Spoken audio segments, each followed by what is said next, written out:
Hola, muy buenas, soy el licenciado Luis Diego Calderón Trejos y en este video vamos a sumergirnos en un tema importante del derecho sucesorio, la nulidad de un testamento debido a la incapacidad del testador. Para entender completamente este concepto, primero debemos comprender qué es un testamento y cuáles son los requisitos legales para que éste sea válido. El jurista Rafael de Pina nos ofrece una definición de testamento y dice que es un acto jurídico unilateral, individual, personalísimo, libre, solemne y por supuesto revocable, mediante el cual quien lo realiza dispone para después de su muerte de lo que haya de hacerse, de sus bienes y derechos transmisibles y expresa mediante su voluntad sobre todo aquello que sin tener carácter patrimonial puede ordenar de acuerdo con la ley. ¿Y esto qué implica? Bueno, esto implica que el testamento es un documento legalmente reconocido que establece cómo se administrarán y distribuirán los bienes de una persona después de su muerte.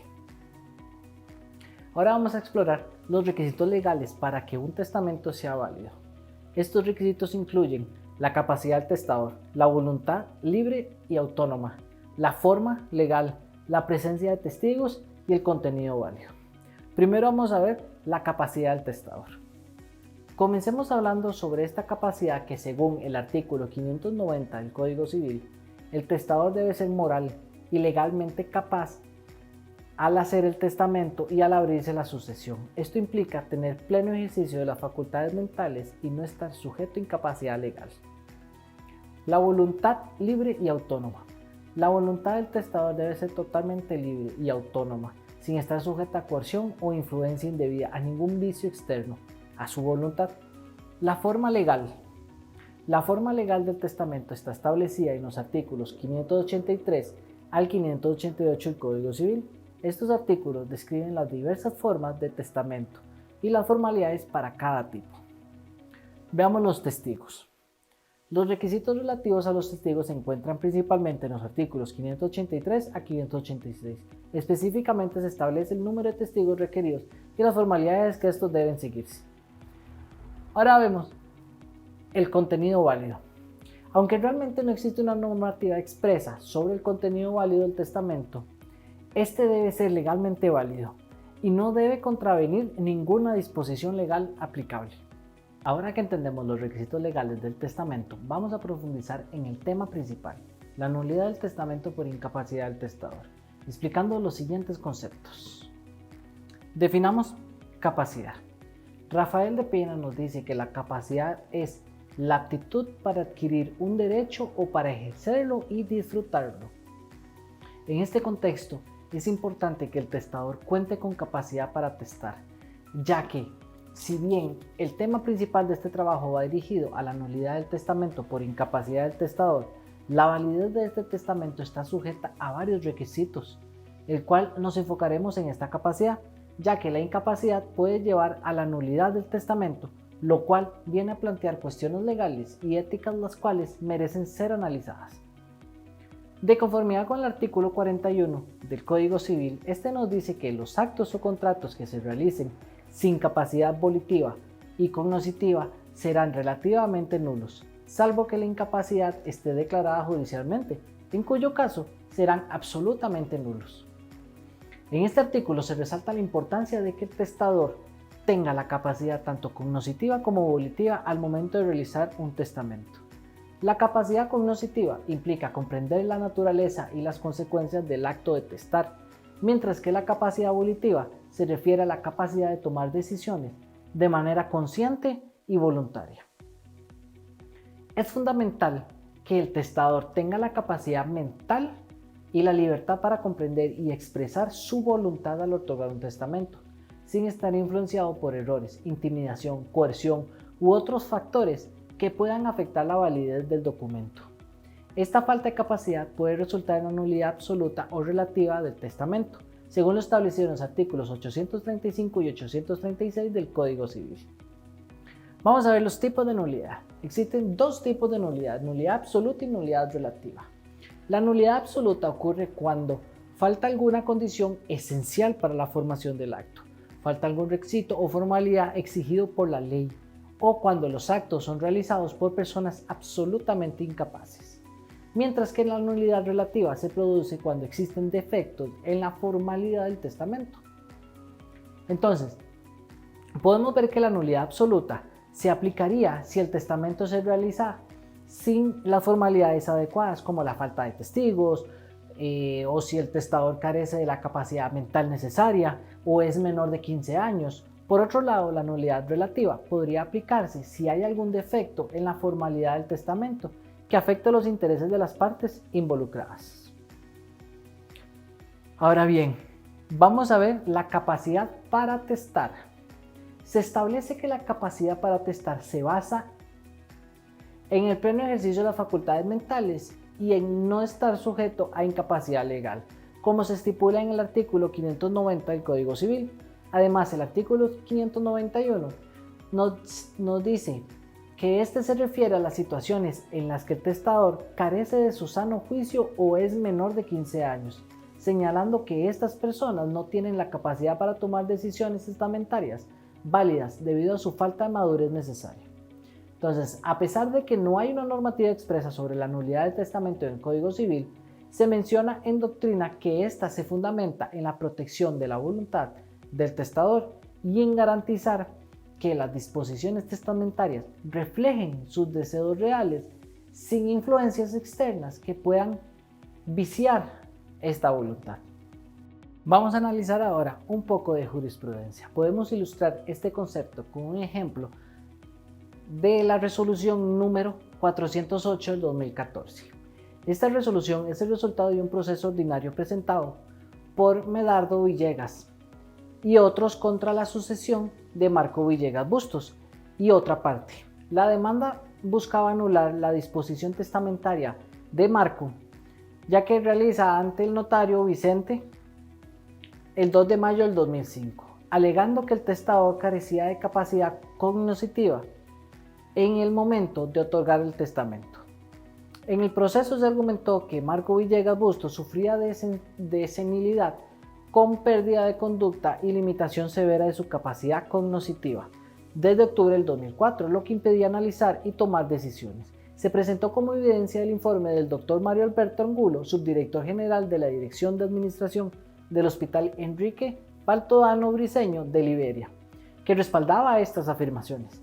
La demanda solicitaba la nulidad del testamento debido a que la incapacidad absoluta del testador para testar y se ofreció prueba testimonial para demostrar el estado mental de don Marco Villegas al momento de otorgar el testamento. Entonces, la resolución al final revocó una decisión previa que había rechazado la prueba testimonial propuesta por la parte actora. En su lugar se admitió la prueba testimonial y se ordenó al tribunal inferior programar una fecha para su recepción. Ahora veremos el derecho comparado. También es interesante comparar la normativa costarricense con la normativa española para comprender mejor este tema. La normativa española, vamos a comenzar con el artículo 662. Este establece que pueden testar todas las personas excepto aquellas a quienes la ley lo prohíbe expresamente, como los menores de edad de 14 años y aquellos que en el momento de testar no puedan conformar o expresar su voluntad. El artículo 663 nos dice que no pueden testar las personas menores a 14 años y la persona que en el momento de testar no pueda conformar o expresar su voluntad, ni aun con ayuda de medios o apoyos para ello. El artículo 664 nos dice que el testamento hecho antes de la enajenación mental es válido. Establece que las personas con discapacidad pueden otorgar testamento siempre que el notario considere que pueden comprender y manifestar el alcance de sus disposiciones. Vemos el artículo 666 y nos dice que para apreciar la capacidad del testador se atenderá únicamente al estado en que se halle al tiempo de otorgar el testamento. Esto hace referencia a la comprobación de la capacidad del testador para otorgar el testamento. Ahora veremos la normativa costarricense. En Costa Rica la capacidad para testar está regulada principalmente en el Código Civil, específicamente en los artículos del 590 al 595. Vamos a comenzar con el artículo 590 del Código Civil, el cual nos dice que el testador debe ser moralmente capaz de hacer el testamento y legalmente capaz de hacer el testamento, y al abrirse la sucesión. El artículo 591 nos dice que este establece que tienen capacidad para testar los que no están en perfecto juicio y los menores de 15 años. El artículo 835 del Código Civil costarricense nos habla de que hay una nulidad absoluta en los actos o contratos, que nos dice que hay esta nulidad cuando falta alguna de las condiciones esenciales para su formación o para su existencia, cuando la falta de algún requisito o formalidad que la ley exige que en ellos intervenga, cuando se ejecuten o celebren por personas absolutamente incapaces. El artículo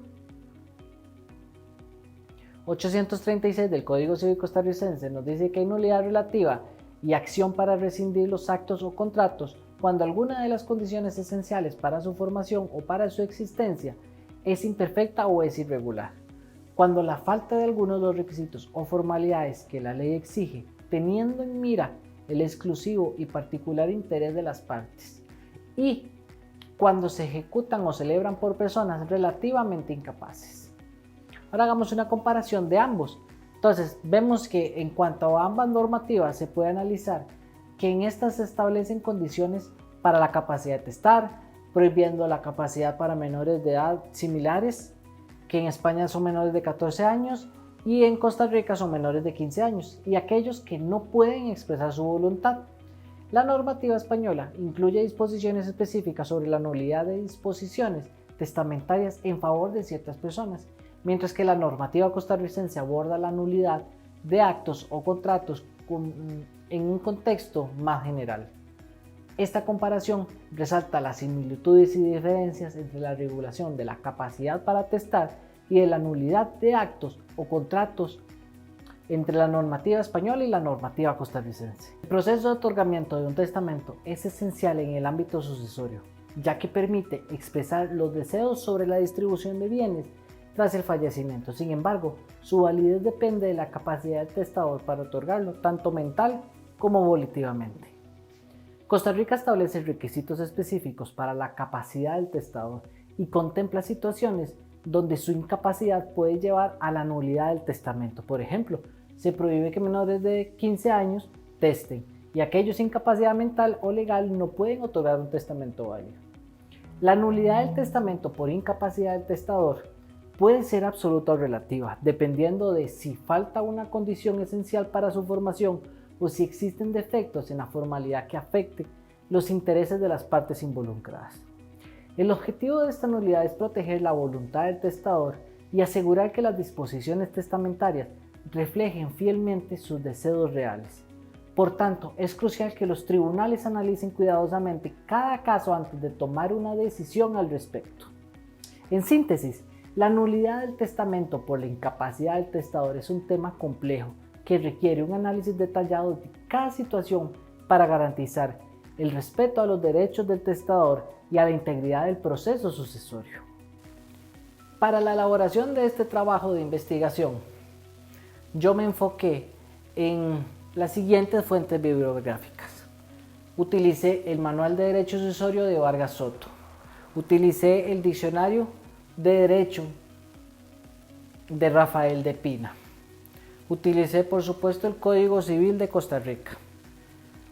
Utilicé para sacar información la página de internet conocida como Sijul en línea. Me apoyé también en el jurista Albaladejo, su libro de Derecho Civil, La Relación, las Cosas y los Hechos Jurídicos, de 1980. Muchas gracias.